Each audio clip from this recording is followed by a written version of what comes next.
branding it biased, and has made a serious allegation against a judge in Jaunpur.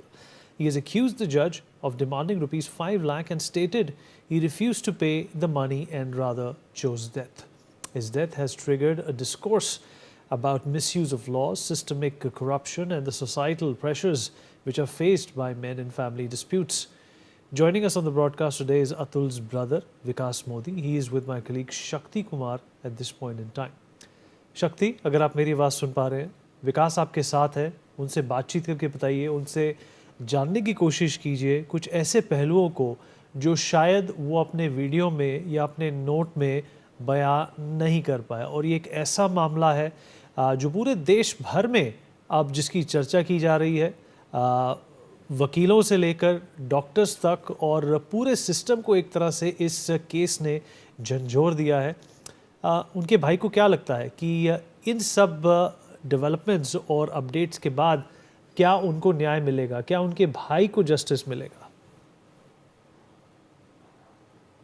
बिल्कुल बिल्कुल विनीत, हमारे साथ विकास जी हैं, विकास मोदी इनका नाम है, भाई हैं ये अतुल जी के, और इनसे हम जानना चाहेंगे विकास जी, आखिर इतना कुछ हुआ, अतुल जी ने पूरा वीडियो किया, खबरें हुई चली, इतना आगे क्या लग रहा है, क्या न्याय हो पाएगा, मिल पाएगा आपके आपके परिवार को? हमें सुप्रीम कोर्ट ऑफ इंडिया पे भरोसा है कि वो इतनी चीज़ें होने के बाद शायद वो मेरे भाई ने सुप्रीम कोर्ट ऑफ इंडिया को भी मेल किया है और प्रेसिडेंट ऑफ इंडिया को भी मेल किया है, तो उसे भी भरोसा है कि शायद सुप्रीम कोर्ट उसकी सुनवाई करेगा। और हमें भी ऐसा लगता है कि सुप्रीम कोर्ट स्यू मोटो इसका संज्ञान लेके इस पर कार्रवाई करेगा। और मैं ये मानता हूँ कि हमें जो सिस्टम है उससे लड़ना पड़ेगा at any cost, because system में जो करप्शंस की बातें की है मेरे भाई ने, जो चीज़ें बताई है उस वीडियो के द्वारा, वो सिस्टम पे सवाल उठाने वाले हैं।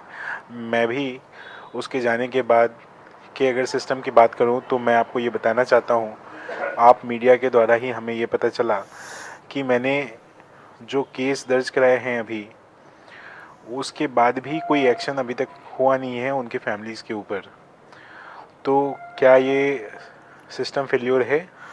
अगर शायद अगर कोई लड़की सुसाइड कर ली होती तो शायद हमारी फैमिली और मैं सभी कोई गिरफ्तार हो गए होते 24 घंटे के अंदर। ऐसा कुछ दिन पहले ही एक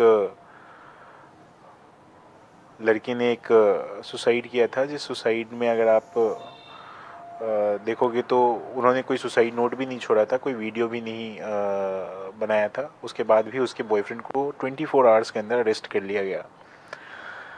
मेरे भाई ने एक 80 मिनट का वीडियो बनाया है, एक सुसाइड नोट जो है वो 24 के पेजेस के बनाए हैं।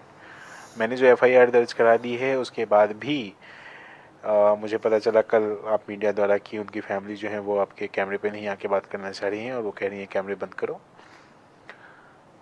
आज शायद मुझे सुबह सुबह ये पता चला कि शायद वो कल रात को कहीं भाग गई हैं अपने घर को बंद करके।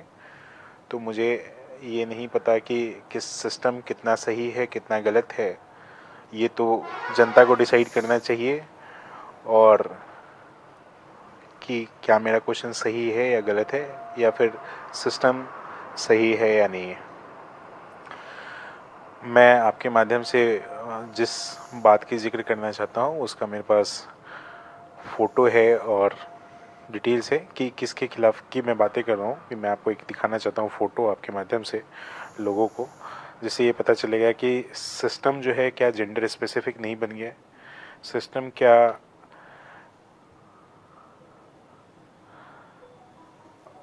जो कानून के पद पे बैठने वाले लोग हैं वो क्या सिस्टम का मिसयूज़ नहीं कर रहे हैं, करप्शन नहीं कर रहे हैं। ये मेरे भाई ने उस सिस्टम के बारे में बताया है और मैं आपके द्वारा ये फ़ोटो शेयर करना चाहता हूँ, जिसमें एक लड़की ने सुसाइड किया है, कोई सुसाइड नोट नहीं था और बॉयफ्रेंड को उसके तुरंत अरेस्ट कर लिया गया। एक लड़का है जो सुसाइड किया, 20 मिनट का सुसाइड वीडियो जो है उसने डाला, 3 पेज का एक नोट डाला विथ एविडेंस की एक्स फियांसे जो है उसकी वो हरास कर रही है और एक्सटॉर्ट कर रही है। FIR 2 महीने तक नहीं हुए और कोई एक्स फियांसे की कोई अरेस्ट नहीं हुए। ये है वो फ़ोटो, अगर आप ये दिखाना चाहें तो।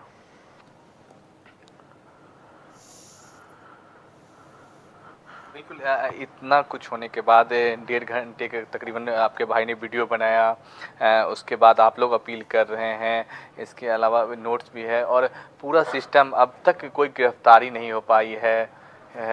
क्या लग रहा है कि पुलिस के द्वारा कहीं कमी रह गई है कि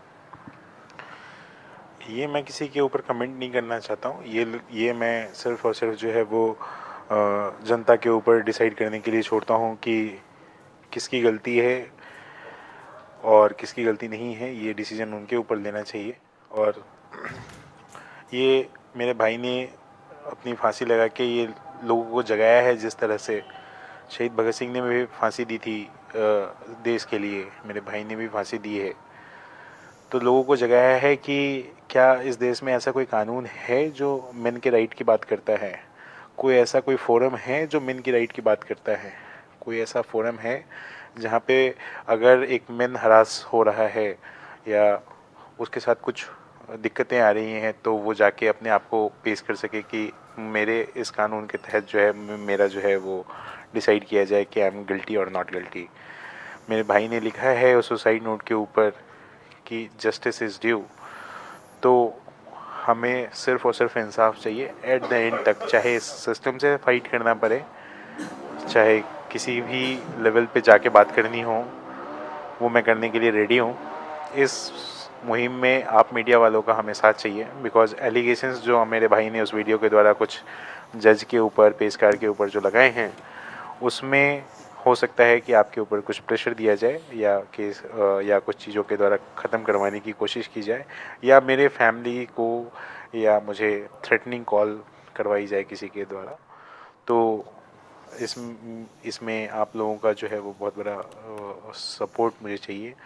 और सुप्रीम कोर्ट ऑफ इंडिया से मैं दरख्वास्त करता हूँ कि इस मामले को मेरे भाई ने जो मेल किया है उसको देखते हुए, जो मेरे भाई ने वीडियो जारी किया है उसको देखते हुए, जो मेरे भाई ने सुसाइड नोट लिखा है उसको देखते हुए, आप एक कमेटी बना के या जैसे भी आपको ठीक लगे स्यू मोटो संज्ञान लेते हुए आप इस केस की फर्दर कार्रवाई करवाएं। क्योंकि अगर जहाँ केस चल रहा है वहाँ की अगर जज ही करप्ट है तो न्याय की उम्मीद तो हमें बिल्कुल नहीं रह जाएगी अगर वो केस वहीं चलता रहेगा तो। बिल्कुल आपके भाई ने वीडियो में ये भी कहा था कि अगर उन्हें न्याय नहीं मिलता है तो जौनपुर की जो अदालत है उसके बाहर उनकी अस्थियों को जो है गटर में डाल देना चाहिए। उनकी अस्थियों को अपने प्रभावित नहीं किया। ये लाइन जो है वो उसकी अंतिम इच्छा के उसमें लिखी गई है। अगर आप हिंदू रिवाज को मानते हो तो इसमें कहा गया है कि अस्थियों का विसर्जन गंगा में होना चाहिए, लेकिन उसने इस सिस्टम से फाइट करते करते उसको ऐसा लगा है कि पता नहीं मेरी जान जो है वो देश के लिए कीमती है या नहीं है, या इस सरकार के लिए या फिर इस सिस्टम के लिए सही है या नहीं है। ये तो डिसीजन के बाद पता चलेगा कि जस्टिस मिला या नहीं मिला। उसने जो लाइन लिखी है वो देश में जो बदलाव आने चाहिए उसके लिए उसने वो लाइन लिखी है और अपनी जान दी है कि अगर ये सिस्टम ठीक नहीं हुआ, अगर उसे जस्टिस नहीं मिला तो उसे गटर में बहा देना, क्योंकि उसे लगता है कि इस देश में कुछ नहीं हो सकता जैसे चलता आ रहा है। शायद करप्शन और बढ़ जाए या ऐसे अतुल सुभाष और बन जाए जिसको खुद को फांसी देनी पड़ जाए, या फिर आने वाले ऐसे टाइम में उनको ऐसा लगने लगे कि शादी नहीं करना बेटर ऑप्शन है। क्योंकि आज के डेट में शादी एक व्यापार बन गया है जिसमें शादी हो रही है, और चाहे वो 2 दिन में डिवोर्स हो जाए या 1 साल में डिवोर्स हो या 2 साल में डिवोर्स हो या 5 साल में डिवोर्स हो या 20 साल में डिवोर्स हो, हस्बैंड को एक एटीएम मशीन की तरह यूज़ किया जा रहा है कि आपकी जो प्रॉपर्टी है उस पर 50% राइट जो है वो वाइफ का हो जाता है। मेरा क्वेश्चन सिस्टम से ही है कि लड़कियों को भी कहा गया है कि उसके जो पेरेंट्स हैं उसमें भी इक्वल राइट्स जो हैं उसके भाई और बहन दोनों का होता है। तो क्या जब वो शादी करके आती हैं तो अपने इक्वल राइट्स को अपने फादर से लेके आती हैं क्या? अगर शायद वो फादर से कह के लेके आए तो शायद इसको डाउरी मान लिया जाएगा। आई डोंट नो कि कैसे इस चीज़ को जस्टिफाई किया जा सकता है कि अब सिस्टम इसको डाउरी कहेगा या सिस्टम इसको कहेगा कि ये इक्वल राइट के अकॉर्डिंग जो है वो आप दे के आए थे। और फिर जब डिवोर्स होगा तो इसी मुद्दे को एडवोकेट्स जो हैं वो प्रेजेंट करेंगे कि ये डाउरी है, ये देखो जी आप 20% जो इक्वल राइट्स हैं उसके अंतर्गत इसने इतने डिपॉजिट्स लेके आए थे, इन लोगों ने दहेज मांगा था और इस तरह की चीज़ें हो जाएगी। तो इस सिस्टम में बदलाव लाने की बहुत ज़रूरत है, लोगों को सोचने की ज़रूरत है कि क्या आप सही डिसीजन ले रहे हैं शादी करके या नहीं ले रहे हैं। ये एक बहुत बड़ा क्वेश्चन है इस देश में। अब ऐसे बहुत सारे लोग हैं इंडिया में जो आज इस केस में लिप्त हो चुके हैं, इस केस के अंदर आ चुके हैं।